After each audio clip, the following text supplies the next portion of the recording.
Pinagkatiwalaan pero naglaho lang na parang bula. Yan ang inirereklamong contractor ng isang mag-anak sa Cavite dahil iniwanang nakatiwangwang ang renovation ng kanilang bahay kahit fully paid na. Tunghayan ang naging aksyon ng inyong Kapuso Action Man.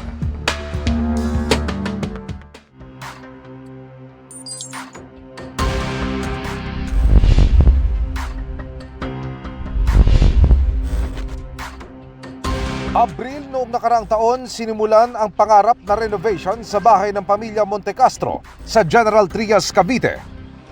Inutang pa raw ng OFW na kapatid sa Dubai ang kalahating milyong pisong bayad sa contractor na itago natin sa pangalang Tina.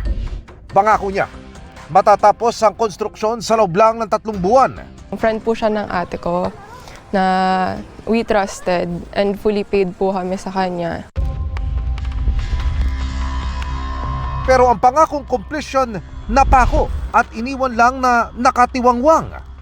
Even before November, we tried to contact her since, ayun nga po, sinabi ko po earlier na parang on and off po yung dating po ng workers. Until now, wala na pong gumagawa dito.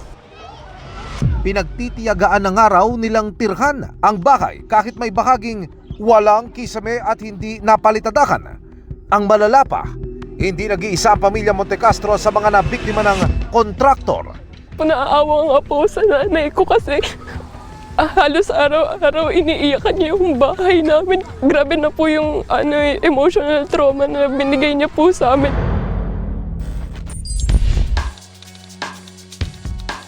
Para matulungan ang pamilya Montecastro, dumulog ang inyong Kapuso Action Man sa isang abogado. Mag-file tayo ng specific performance, which is a civil case, or pwede rin naman damages kasi hindi sila tumugon dun sa kontrata. Ano matitiyak ng sa kliyente na hindi ho sila maluloko ng kontratistang kanila pong kukunin? I-check po natin, ito po ba ay may license to operate under PCAB? Meron po ba itong mga pending cases sa SIAC or SICAP? O kung sakasakali, tignan po natin yung portfolio niya. Iwasan din daw mag-full payment hanggat hindi pa natatapos ang construction.